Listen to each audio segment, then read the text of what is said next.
Hey, brother, how are What's you up, man? doing? What time is Fantastic. it in your time zone? In Pacific Standard Time, it is 8:05 a.m. Oh wow. And how So about you? you early bird, huh? Yeah, man, I've been up since like 5.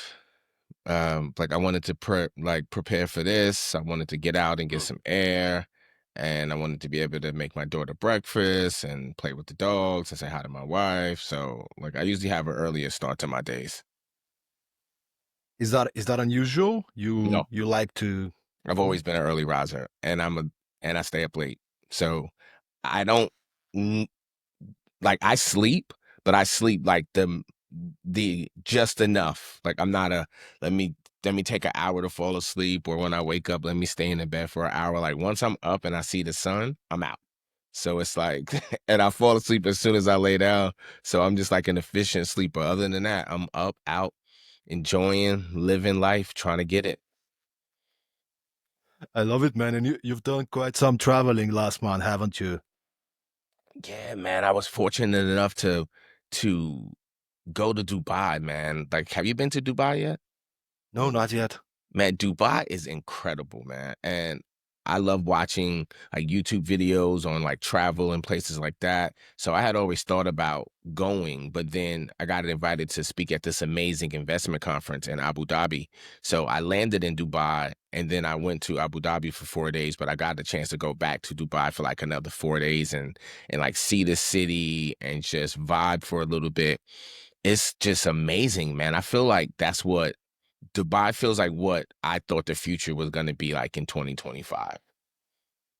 Like Love as it, man. far as just the way it looks and the way it feels and the way they've like built so much new stuff and they got these islands with these houses on there.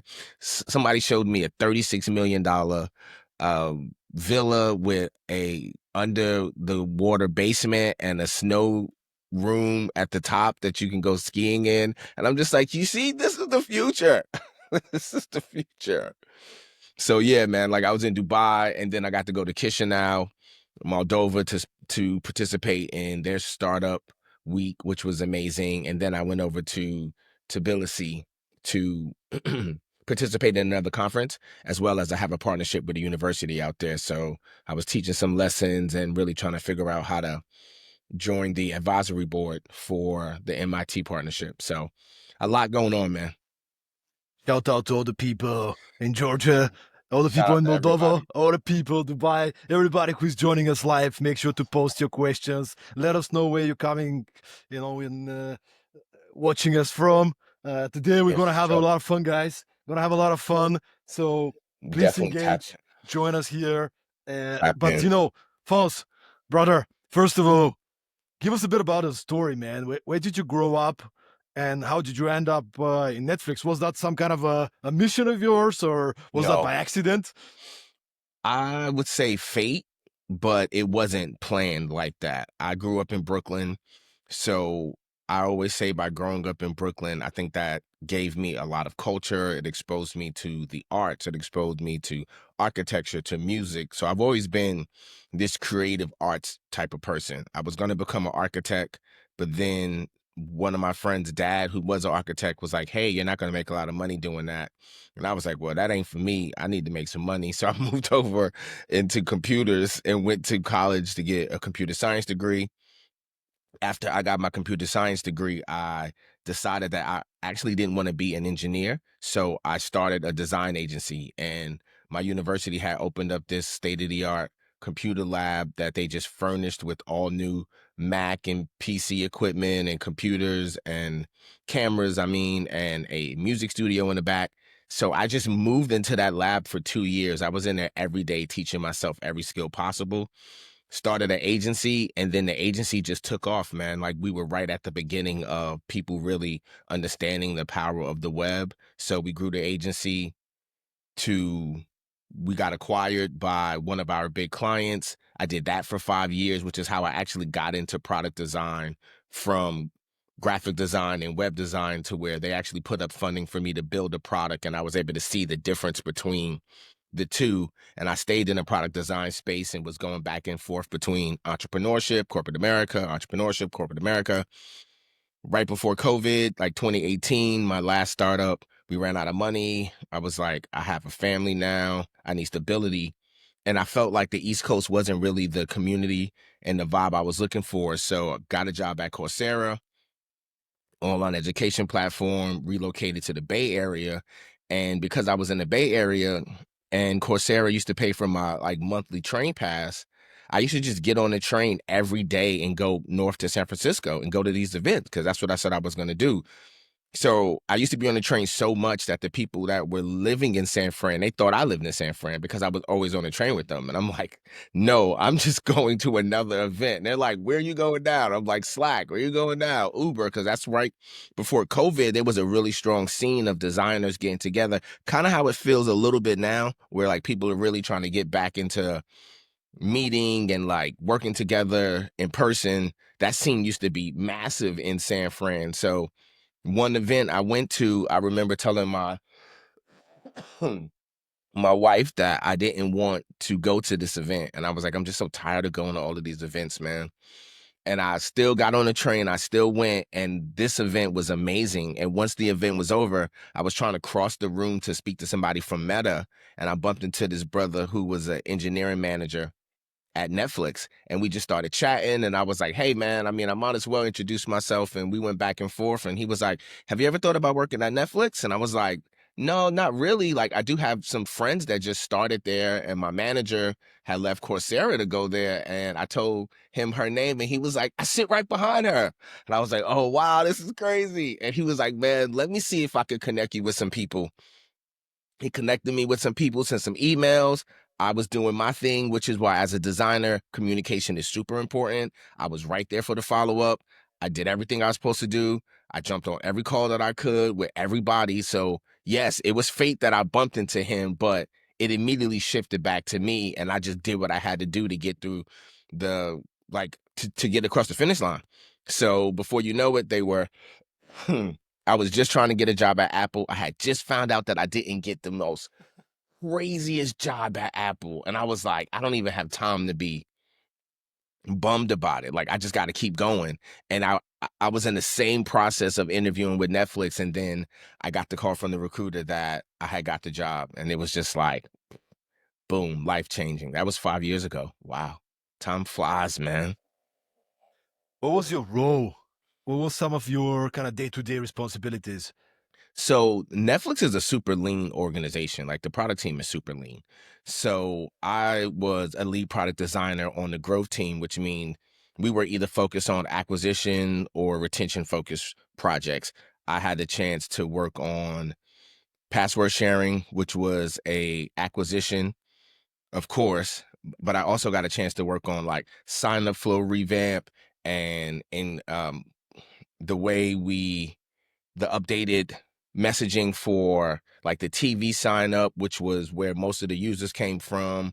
Just got to work on a lot of amazing projects across different platforms as well, because they're on TV, web, Android, iOS. So you really have to be kind of skilled across a bunch of different um, avenues, as well as being able to communicate with different engineers as well as other partners that you need to get approval from, like your PMs and your business leads. And sometimes you would even get input from like leadership, like the C-suite. So a lot of meetings, but a lot of innovation, like a lot of spending time doing UX research, talking to customers, really trying to make sure that we're a lot of experimentation, testing a lot of our ideas, getting it in front of the customers way before it rolls out to the masses. Because once it rolls out, we need that to be perfect. So we would spend a lot of time in the like business strategy and the ideation and then the experimentation phase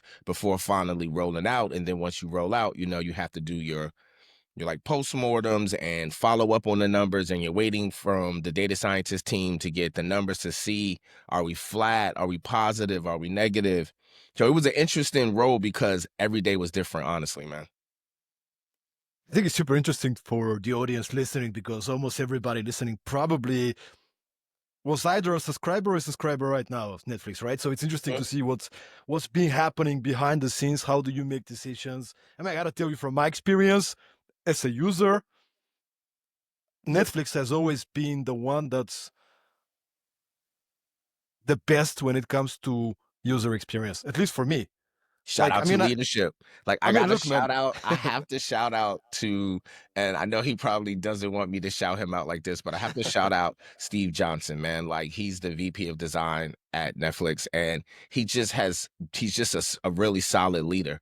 And he just really makes sure that the team is always understanding that we need to keep that lead. Like that's the lead that we have. The technology is the lead, of course, but that lead that we have when it comes to UX, when it comes to CX, when it comes to UI, you see that Netflix just released the new UI. I think it went live yesterday. That's out now. That's focused on, instead of showing you a whole bunch of content, how do we find the right content that you want to see based off of all the data that we have about you? So it's like constantly pushing the bar to always make sure that the UX, and then which leads to the UI, is top tier. So leadership has a lot to do with it. And then they just, the team, my coworkers, like the people who I worked with, there was just some of the best designers, developers, motion designers, brand designers, product designers, content designers that the industry has to offer. So when you can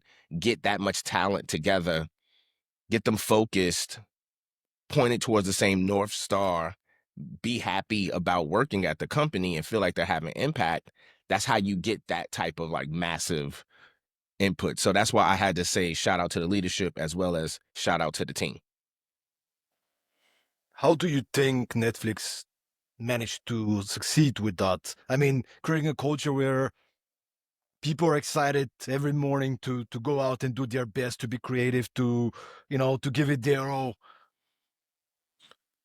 I think it's because the brand has almost grown to be like a utility. It's like one of the most popular brands on earth. So there's a sense of pride when you work there of always wanting to uh, do the best you can. There's also always like this sense of urgency of like, look, we have to keep going. We have to get stuff done.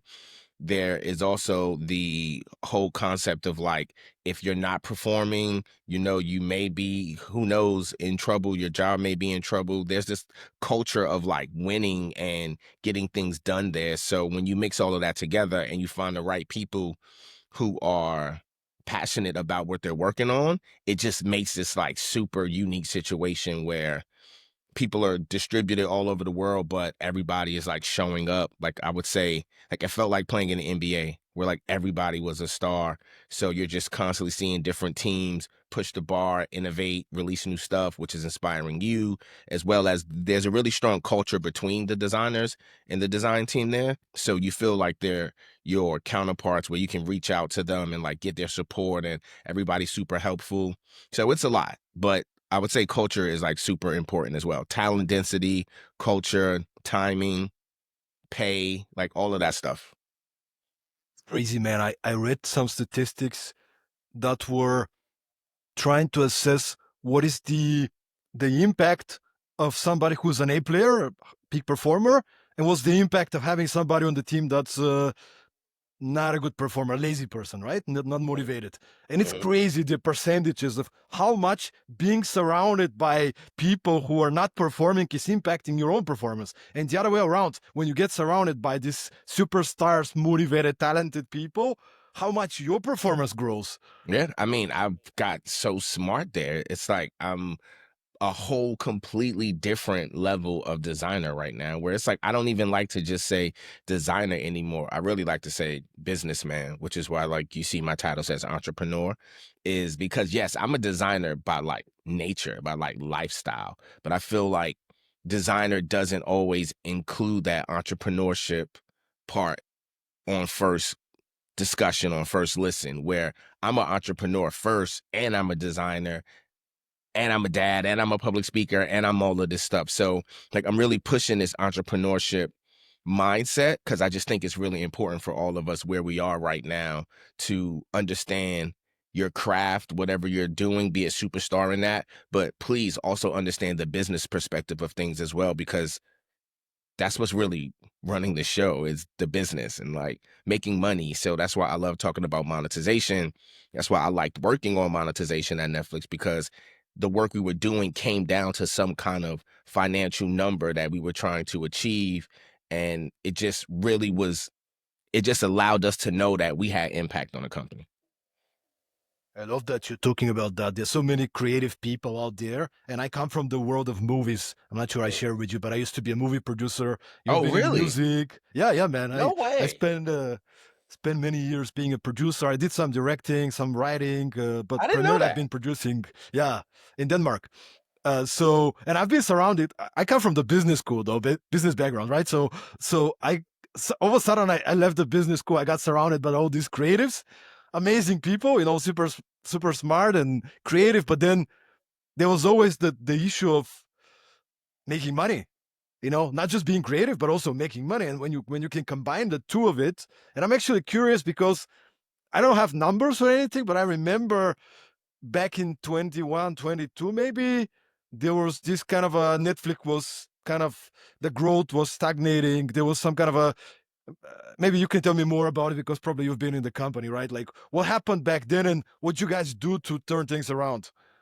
Well, you know that the company had tremendous growth during COVID because everybody was locked down. So the numbers were just like at an all-time high. And then after the pandemic slowed down, people were like back outside. So like it wasn't even necessarily a Netflix product thing. I think it was a societal thing, and that just shows how much Netflix is integrated into into society. Like it takes massive things like that to affect Netflix, where people were now going back outside because they had been in the house for almost 2 years. And in that time frame, there also was a lot of competition. So there was this like moment of like, okay, well, what's next for Netflix? Of course, leadership had a bunch of bigger long-term ideas, but it was also like, what are some things that's like right in front of us right now that we need to fix? And that's where the password sharing came into play, as well as ultimately that's where the ads tier came into play. So it was just really two big strategic moves that took some time to get up and running, but they were the best possible solutions for what you're talking about, which was just that slight plateau because of that massive societal shift of everybody going back outside. So your role in some way was in the middle of everything, right? Like Yeah, you have to think about what are we offering and then what is the subscription package, but how do we do the ads to the end user so we can get more it was subscribe like amazing. Yeah, like I mean, like the teams are super interconnected where you really do get a chance to join other teams' meetings and ask questions and like talk with the designers that's working on it or the engineers or the leaders and give feedback. So everybody's equipped with the information to know what's going on. And I think that's a cool part as well, to be able to really know and see the stuff that happens at work roll out in the real world and it's in the paper. And like this morning when I looked at the New York Times, I saw that there was a piece about the new UI that rolled out. Like, and I'm thinking in my head, like, oh, shout out to my boys, shout out to my homegirl. Like, I know they the ones that did that. So it's cool to just be able to see your impact, like in the real world, like that. love it, man. What were some of the I mean you mentioned the password sharing and this, but what were some of those kind of what made the difference in terms of user acquisition past 2022, past this wave? What do you think? Was it like the specific kind of a commercial, the ads that you guys were running? Was it the product was so good, or maybe you guys invested in original content, so the content was so good, so people were sharing and it was kind of organic growth? What were kind of, in your perspective, the what made a difference? I mean, honestly, it's all of that because the space is super competitive right now. So you can always try to find, based off the numbers, this area may have moved the needle this much. But when you want to be honest, like you have to look at things from a macro level and see that there's a lot of different things that come into play. I do think the password sharing was like a really, really strong solution. It really helped move the needle on getting new users, but so was the ads tier. Like I think the ads tier is just brilliant. Like most people don't really understand the science behind it. But if you think about it, it's a way for you to be able to get Netflix for a more affordable price. Some people think Netflix is too expensive. The ads tier is the cheapest tier. You still get quality content. The ads are being curated and designed by the best designers in the world. So the ads platform experience is actually good. Like nobody who has the ads tier on Netflix is complaining about it. So I think that's the revolutionary part is introducing ads, which allowed a whole new market of users to be able to get Netflix because of possible costs. And then the experience is actually pretty good. So it's like a game changer for, I think, how ads will be delivered to customers moving forward, because I see customers not really being that annoyed with ads if they're good. Like people like commercials if they're good. If they're not, or they're completely off target, then that's a different conversation. So I would say the ads tier is like the biggest. And then content always, because content is queen, content is king, so that's why I'm saying like there's this amazing balance that they have of product and content at the same time. Shout out to the leaders, Ted Sarandos on the content side and like Bella. And then on the product side, you got Greg and you got Eunice, who are leading the product to always be the best it can be while you have the content being the best it can be. So the best plus the best equals the bestest. Man, you have So such a like musical honestly, voice. like You have such a musical voice. So like honestly, that's how I think it all comes down to play, man. I think ads was like password sharing was smart, the follow up with ads, and then the content always being stellar. And that's like really how you keep these people on the platform. How much do you individually do you look at competitors to get inspired? Because on the one side, when you're the leader, you kind of want to reinvent, right? You want to come up with the new stuff, but how much do you actually look at competitors, or maybe you look at other industries for inspiration when you're solving some design problems?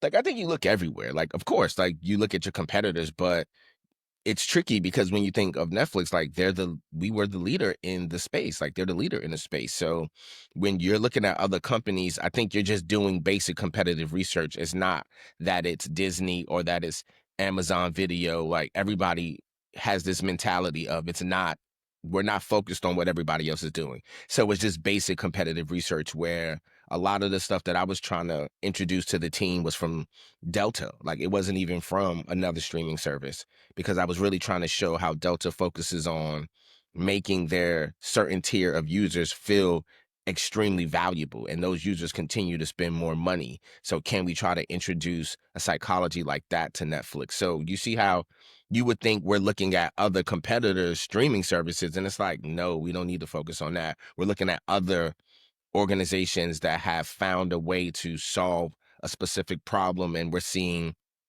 are there any takeaways that we can do from that to be able to support what we're trying to do? But everything comes down to data at the end of the day. So I think we're surveying the whole the complete digital space as opposed to just competitors. And I'm a product guy. For me, every time I do a podcast episode, for example, I want this to be the best podcast episode we ever created, right? Hmm. I mean, So this is going to be. I mean, this is technically, as of now, this is the best one we've done. 23 minutes in. Um, Listen. what I want to ask you is, you have a unique background, man. You shared your background from growing up, the entrepreneurship, the design, the great company you've been part of. You're a speaker, professional. You've done so many things.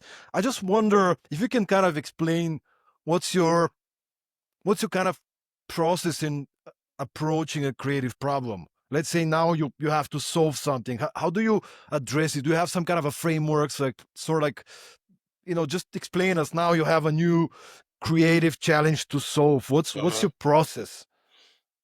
Right, right now, I will be honest and say that by working at an organization like Netflix, it's really allowed me to put a lot of time into the research early. Like sometimes I think I might do too much research because I really want to understand a lot of things before we move the needle. I think so what I've done in my past and what I've seen a lot of people do every day is you try to move the needle too quick.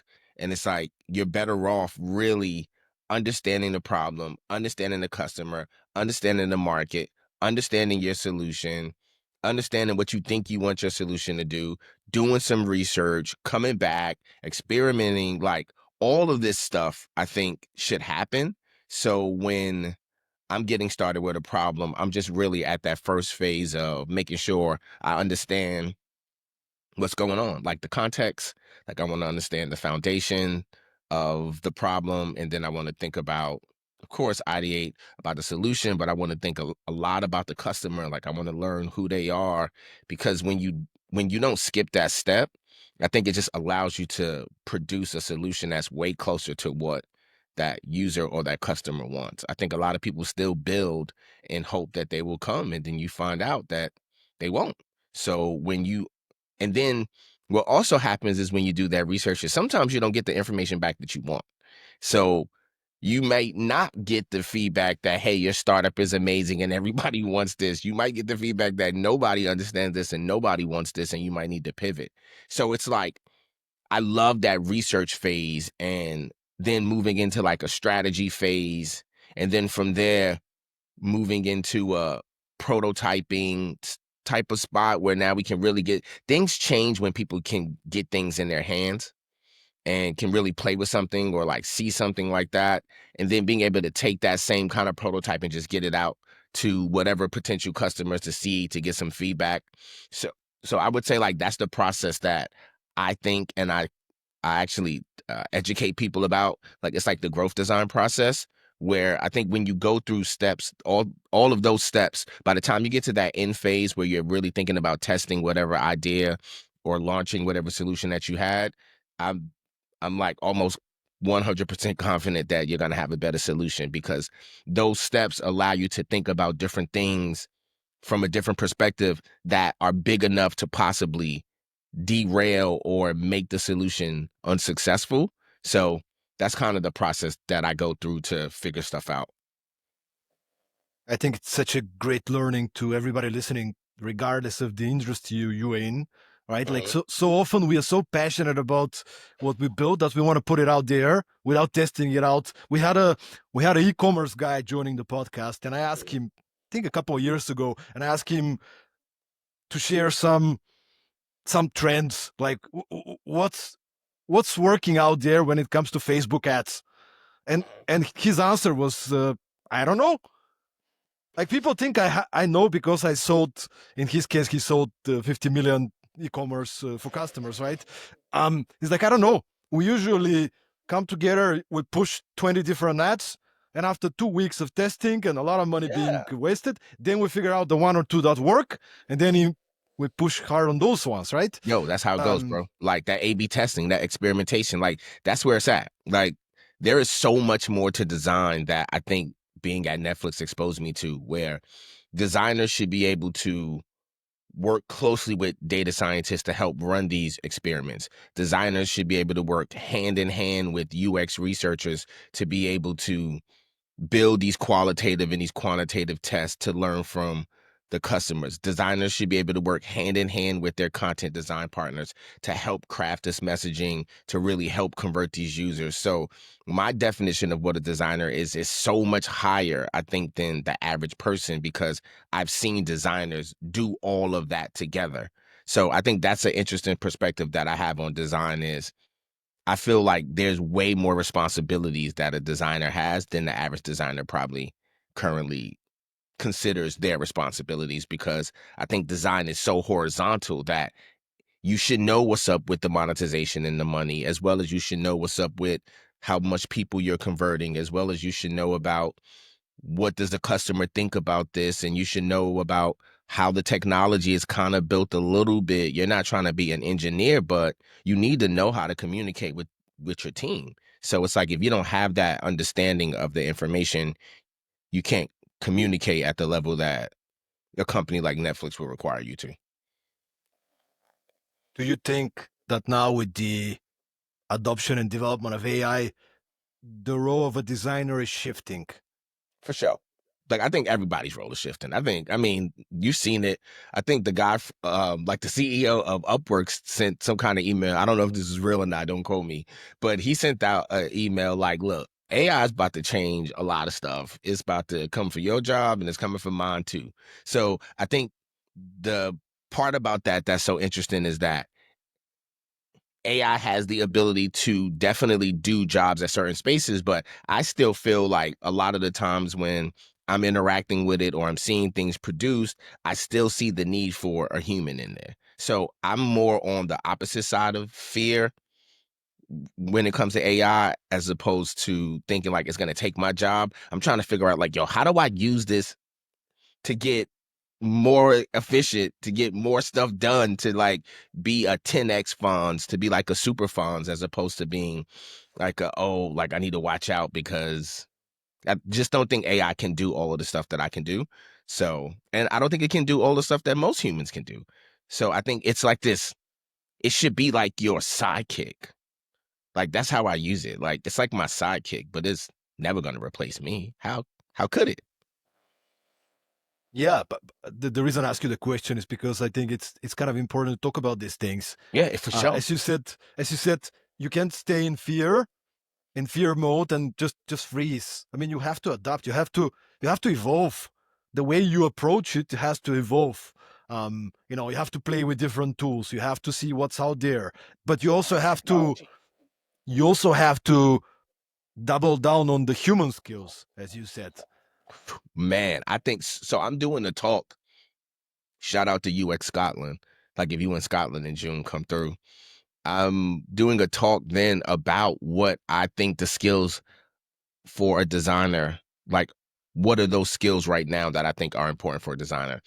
And I'm actually going to say things like communication and like being able to like sell, and sell meaning sell your design, sell your ideas, sell your brand. There's like so much more that I'm going to focus on that I think will lean towards the softer skill sides than I think it'll just be the hard skills. Cause I think the hard skills are like really accessible right now. Like you can learn how to use all of these tools like Lovable and Bold and have some stuff up and running and get like use Chat GPT-4 to get a logo done in like one day.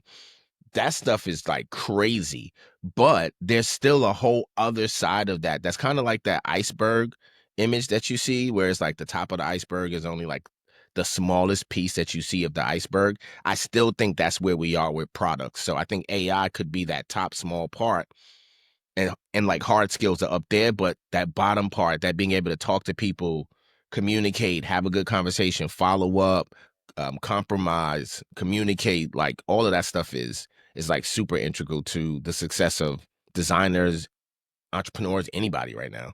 It's like a universal skill. I think Zuckerberg came out a couple of days ago and he was talking about, I think in I'm quoting now, but I think it was in 18 months there will be 80-90% of the code is going to be done by AI. Yeah, yep.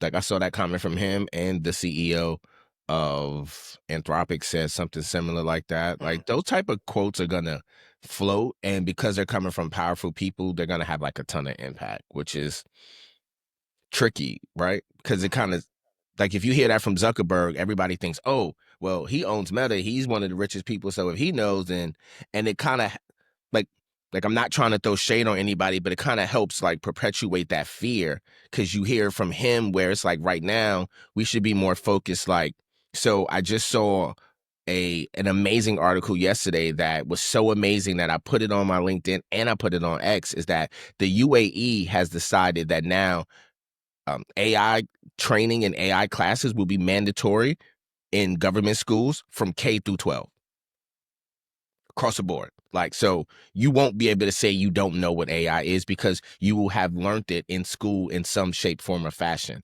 I think that's the type, but you see, that type of message won't get radiated through society, where I think that's what we should be thinking more about is, well, how do you avoid the big calamity that Zuckerberg is predicting is by educating yourself in the technology and being able to use it and being on the other side of that. So it's just like the immediate flip to that to me is people need to be more educated and learn how to use these tools to become more productive and efficient and make money from it.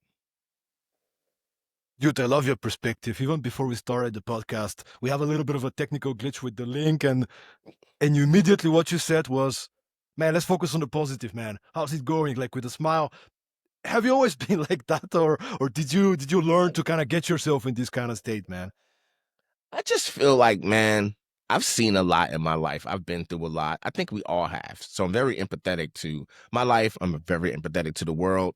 And I'm just my biggest fan. If like I don't believe, if like I'm not going to do this, then how am I going to get anybody else to possibly do this? And I realized that being positive or trying to be positive, because of course sometimes I might not be the most positive, I'm human, but overall when you're trying to come from that like righteous optimistic perspective, it really like resonates and people gravitate to you. So I would prefer to be that guy, because you also don't usually have a lot of people like that around you sometimes. So when you show up as like positive funds, people want you to come by and they want opportunities. Like you and I connected a year ago and you just hit me up and was like, bro, we were supposed to get on the podcast together. And I was like, oh, you're right. Let's do it. Month later, I'm on a podcast. So I think I've seen enough of positive results from this style to know that this works for me. And it also is kind of contagious when like you're next to somebody, they want to be nice and people like gravitate to those type of things. So I've always been optimistic. As I've traveled and grown, I think I've kind of tried to develop and grow my personality to show up the right way at the right times. I know you're speaking a lot these days on the topics of monetization, sharing your Hmm. story, but I feel like in times like these, you know, the world kind of needs more of this energy, man. I actually want to invite you to consider doing some speeches that are about mindset, but from a unique perspective, that are about, Thank you. focus on the positive, focus on what's out there. Because I mean, people are afraid, man. We travel, both you and I, we travel a lot. I've been in many countries across Europe this year, and I can feel the tension, man. I can feel the pressure in people, probably because they're watching news, and they, A lot going on, man. yeah, It's a man. lot. But like that, I feel like we need more voices like this, not You'd the be voices of surprised. Zuckerberg, You but definitely need like so the one thing that I'll be honest and I'll say is like, yes, there's like this massive AI takeoff and I think we all should know, but at the end of the day, we're all still humans, man. Like humanity is like still here. People still need to be like loved and supported, and like positive feedback goes a long way. And you can say something negative to somebody and it really hurt their feelings and stop them from doing stuff. Like all of that is still very relevant to this day. So when you really try to get people to understand that there's a lot of like psychological and emotional that goes along with the talent to be successful, then I think it allows them to take the pressure off of, it's not just that you're good at coding. Some people wasn't good at coding and they just put a lot of time in and got good at it. It's like everybody wasn't born a superstar in certain senses, you know what I mean? But they had the determination, they had the support, they had the confidence, they had the self-esteem, they had all of these ingredients together, and that's what helped them get there. But you got to be honest and understand that everybody didn't get that equal slice depending on where they are. So you can't just expect everybody to be like overly confident or everybody to feel super supported, because they don't. So when you try to provide that for people, I think you end up giving them that step that they needed to keep going. So you're right. We do need to change this mindset because people need support. That's what I always say all the time, man. People need support. today I was on LinkedIn. I saw a post. Somebody was posting about how much we create this kind of a non-real picture. Like everybody's going on social media posting the highlights of their day, Of right? I'm course. I'm winning a new job. Look at me, this which is Ego. human, right? You don't Ego. you It's don't also post. ego as well. It's also ego. You don't post. I'm boring. I'm bored at home, and everything is horrible. Like sometimes, but like majority is this positive kind of post, right? And but the challenge is, we go to social media, we watch all those accounts, and we are like, oh, everybody has it well. It's just me who's suffering, man. It's just me who's struggling, man. Bro, listen, I would do a whole separate podcast with you just about that topic because we can't help it. Like, we decide where you are, where you land in society based off what you see around you. So it's like, if there was nobody around you, period, it was just you wouldn't know where you were because you have nothing to gauge it off of. You know what I mean? But when you have things around you, you can't help but say, oh, my neighbor just got a new car. Oh, my co-worker's hair is so much longer, or oh, this person's muscles is like so much bigger. It's like you can't help but understand, but you have to break that and you have to just focus on like individuality. I think that's the real answer. It's like you think it's about what everybody else is doing, where honestly it's not. It's really about focusing on you and understanding that social media and all of those platforms are really just forms of entertainment. And you should be able to kind of stop at a certain point and know like, hey, this is my reality and this is entertainment. And now you got to be able to do like a lot of knowledge of self and purpose driven thought, and there's a lot of stuff that we need to do as individuals to be able to combat that massive machine of social media. Like, these platforms are incredible. Like, look at the numbers that OpenAI just did, and they're not social media, but when you think of the gravitas of it, when you think of Instagram, when you think of LinkedIn, like, these platforms have like billions of users. Netflix has like trillions of hours of content, man. Like, this is stuff that humanity has never seen. So we haven't been exposed to it enough to really learn the impacts of it.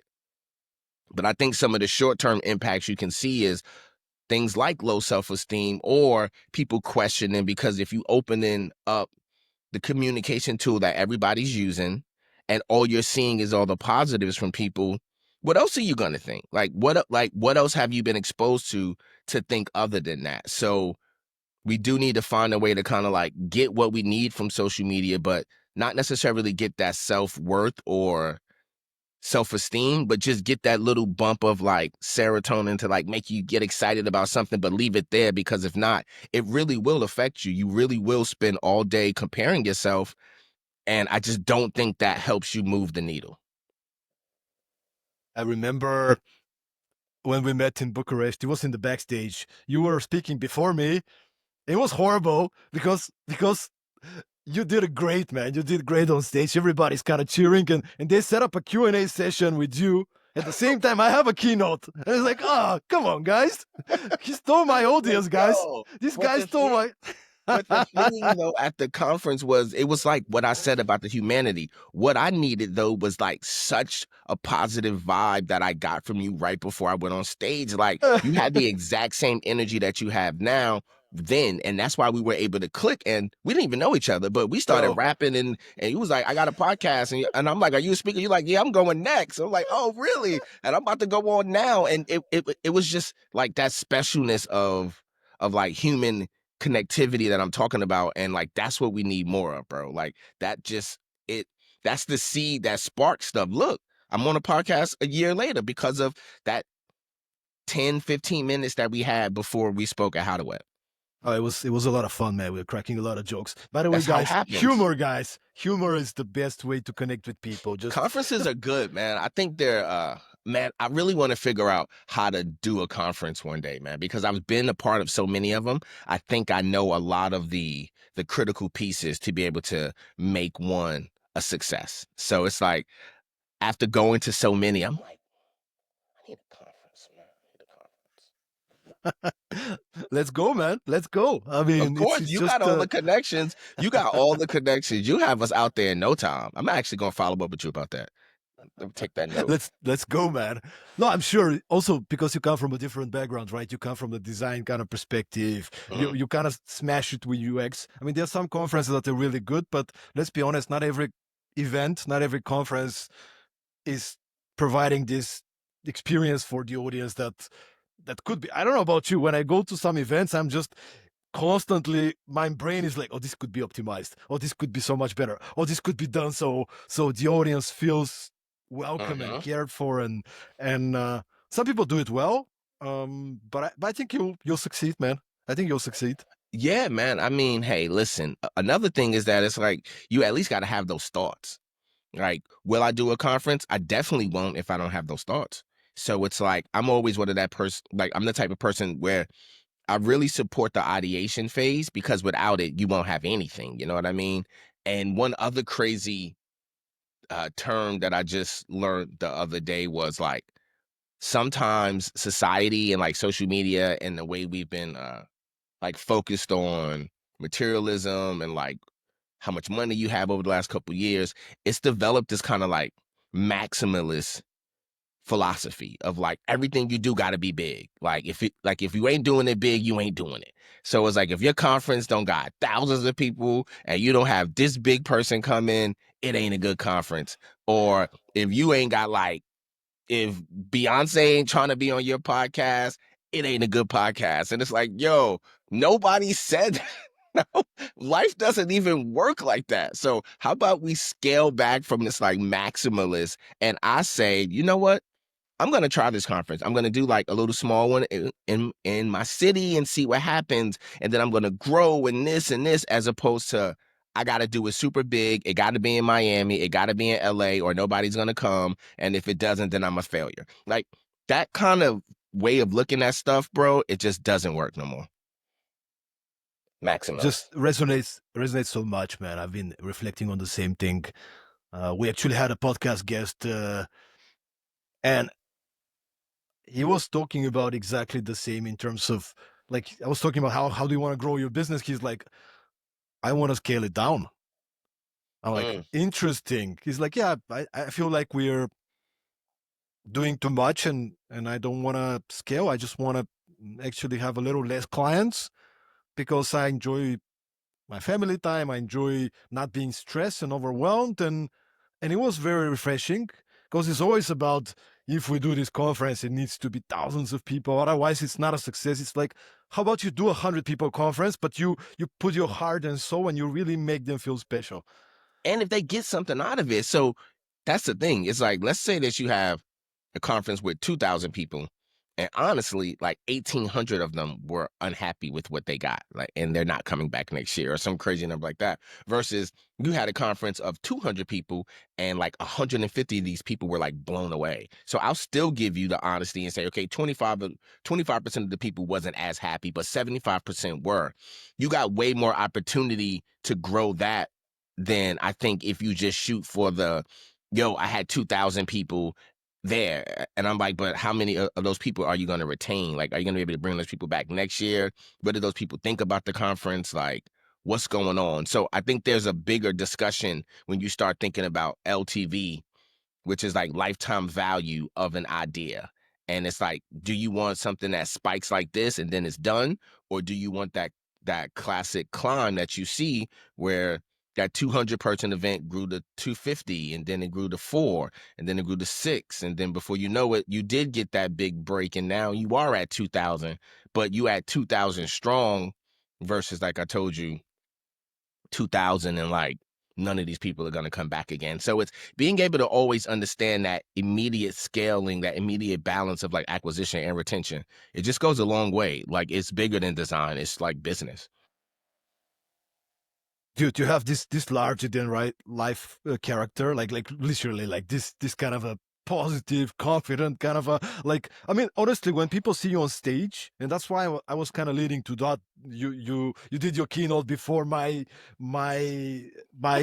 stage time, which wasn't perfect because people wanted to go to your Q&A. But what I was trying to say is, I saw people's eyes, right? They look at you and I've seen that many times before.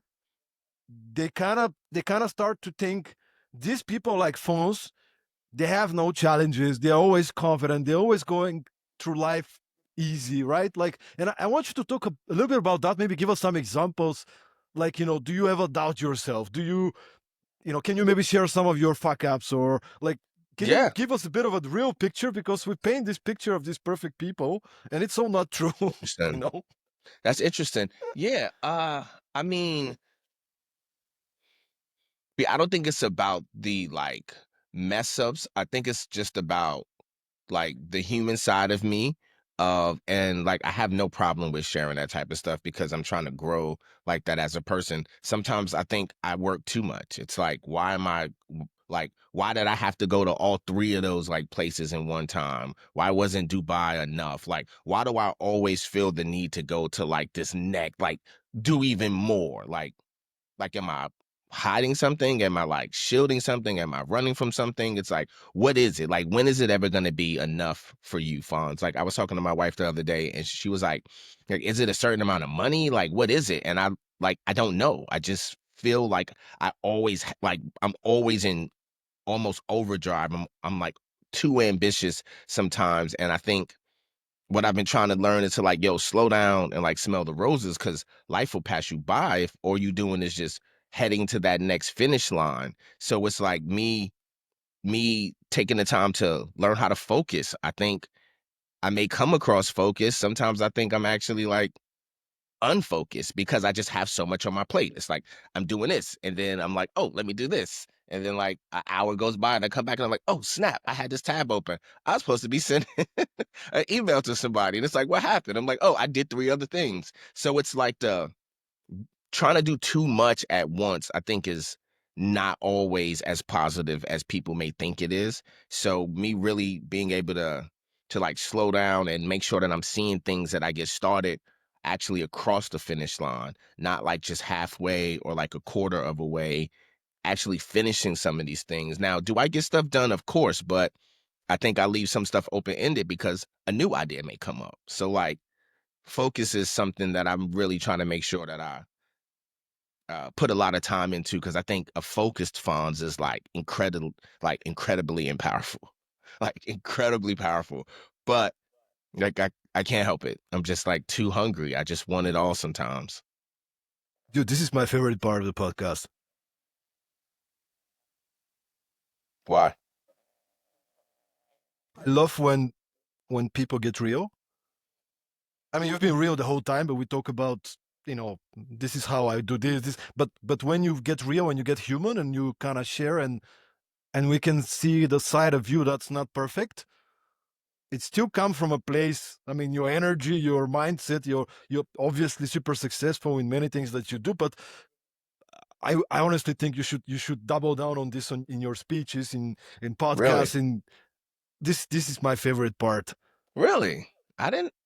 That's interesting, man. And it's true. Like I got that feedback from like coworkers at Netflix, and they wasn't being mean. It was just like maybe sometimes you're doing too much. And I'm like, doing what? I'm doing too much. That doesn't even make sense. And it's like, actually it does, bro. Actually it does. And so see what that actually leads to is you need to figure out like time management as well as that leads to prioritization. And it's like the prioritization is critical because if you're not prioritizing certain things, then what ends up happening is you may get like a bunch of small wins, but you never really move the needle any because you never got a big win because you were always settling for these little small wins versus you blocked out all the small stuff and was like, yo, I'm only going to focus on this because this is the top priority. I think a lot of people struggle with prioritization. And if we understood the power of that more and you tie that prioritization into like the strategy that you have for yourself, for your business, I think it puts you in a way different like lane to be able to be successful. And maybe to add a layer here, it's also very individual because the way I prioritize and what works for me is going to be different than what works for you. Is going to be different than Peter and Maria who are watching. Hmm. So this show is not about this is the unique way everybody needs Nope. to be productive. There's no such thing. And I think this awareness that you have, you always want more. Is it a good thing? Who knows? It might be in certain context. It is Maybe. because it drives you, man. But at the same time, it might be, also challenge in some situations. So, but that's who you are, and as long as you feel good about it, Hmm.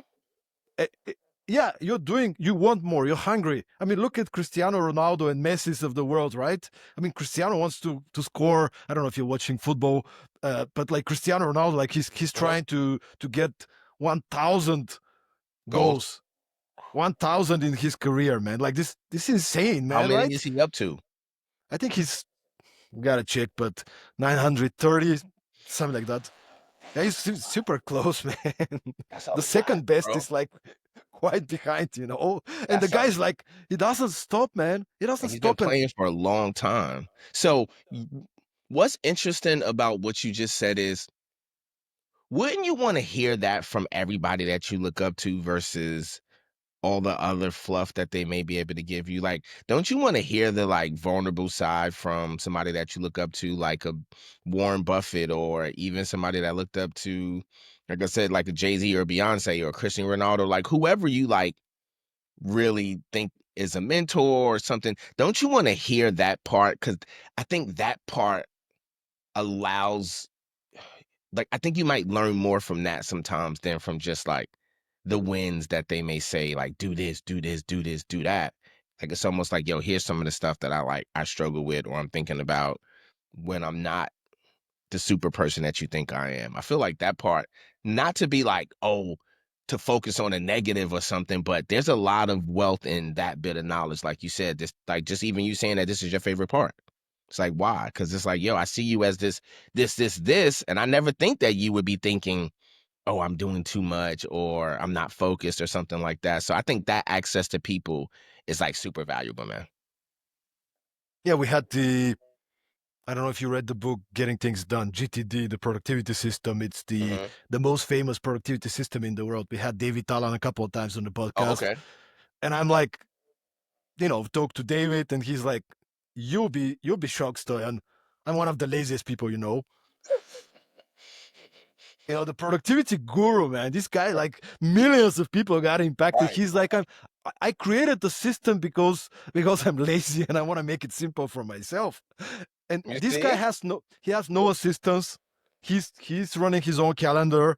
I Mm. mean, the guy's hyper productive. Don't get me wrong. Okay, of course. He's super productive, but it was just so satisfying to hear. You know what? Everybody's trying to figure it out, man. Yo, I think that's the part. I was just telling my wife that I was like, yo, where I come from, like, it's this phrase, it's called just like do you. It's like, yo, Storian, just do you, man. Like, Fonz, just do you. Like, do you. Like, that doesn't mean that you have to be selfish or greedy. It does mean that you need to do you. You need to really be that individual, enjoy, embrace who you are. Like, there will always only be one of you. Like, take kind of more value in that than just thinking you're like, oh, I'm one of 8 billion. It's like, yeah, you're one of 8 billion that will never exist again. So don't look at it from it's 8 billion of it, because it's not 8 billion of you. There's 8 billion humans, but there's only one you. So it's like, if we looked at ourselves from a perspective like that, and we embrace individuality as opposed to compromising it or like watering it down or like diluting it because of our standards or socioeconomics or any of that stuff, man, I just think life is a lot better when we're really highlighting the individual. I'm curious. These days, you do a lot of speaking, a lot of workshops. Hmm. Is that how you approach the way you grow your business in that area as well, like trying to be you? And in this industry there's so much advice, right? Everybody tells you, oh, you have to do funnels and you have to do this and you have to grow courses and you have to do speaking bureaus. Everybody has an advice to offer, right? But I wonder if you're listening more to yourself and kind of organically going in a direction that feels right. I mean, you have to understand the value of a brand. All of those tactics that they're saying work, but at the end of the day, people are still buying into your brand. Like, look at Netflix. People just love Netflix. Even though there's tons of competitors out there, there's still people really like Netflix. So I think when it comes to building a business, I think you really do have to understand the value of like brand. People need to trust your business. And it's like, how do you build that trust? Through a great product, through um fair pricing, through your product actually works and things of that nature. So I would say brand is like critical. You buy brands, man. Like, you buy Nike, you buy Louis Vuitton, you buy brands because you know what that brand is known for. And I think if you look at your software or whatever you're doing as being like a brand that you want people around the world to respect and spend their money for, You won't cut corners in certain spots. You'll understand that maybe you can't do this stuff yet because it's not going to be ready. So you're only going to do this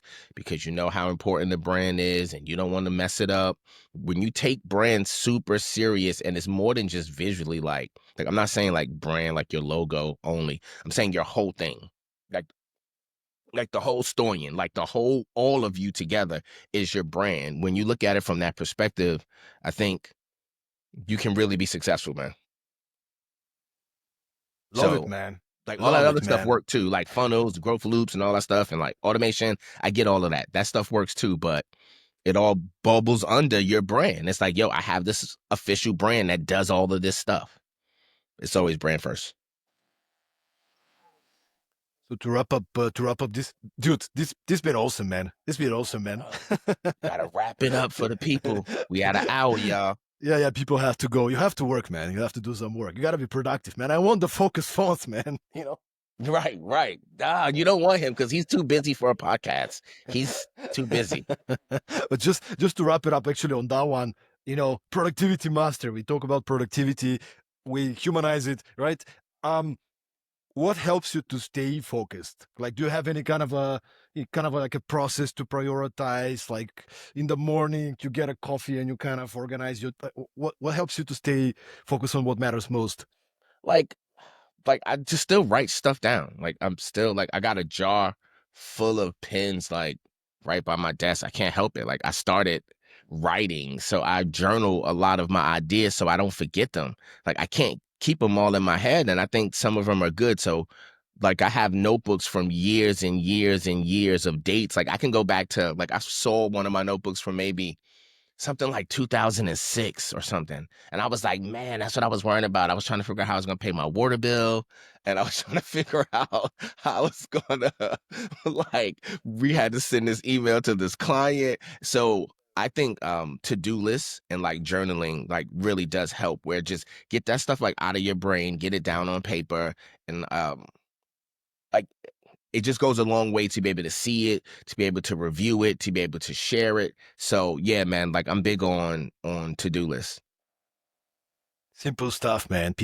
We people like to complicate it, man. It's usually They simple think it's stuff. complicated. Now, man, I'm trying to simplify it. I think the more simplified I am with things, the better I feel and the more successful that I've been.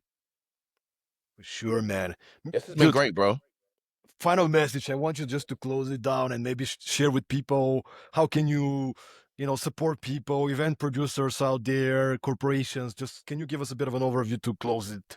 Yeah, I mean, I'm like, let's chat, let's communicate, man. Let's talk about product design, let's talk about monetization, let's talk about mentorship, let's talk about entrepreneurship, let's talk about AI.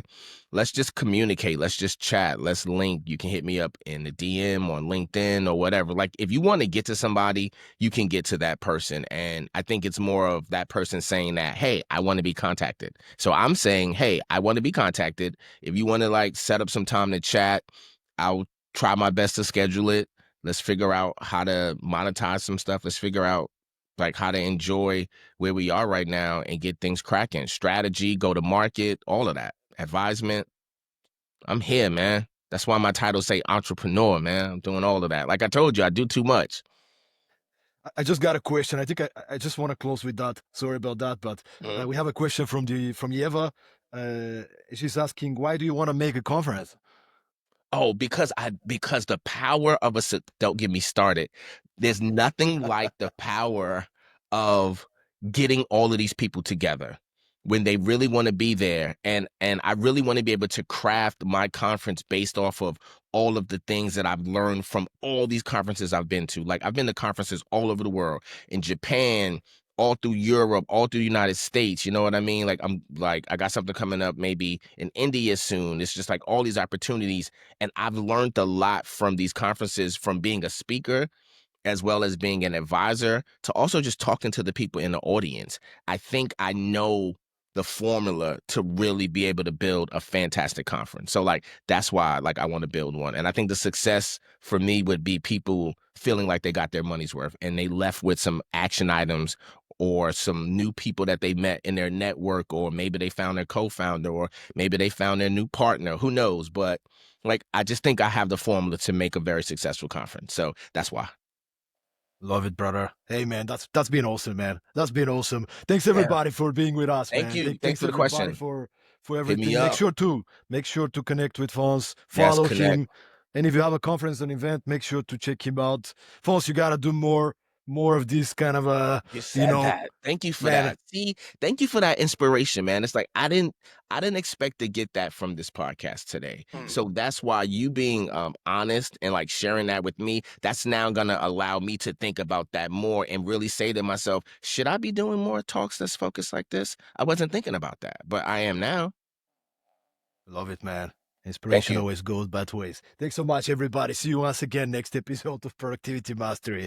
Ciao. Productivity, Mastery. mastery, I need to get some training on musical from you, brother. Okay, productivity, let's go. mastery.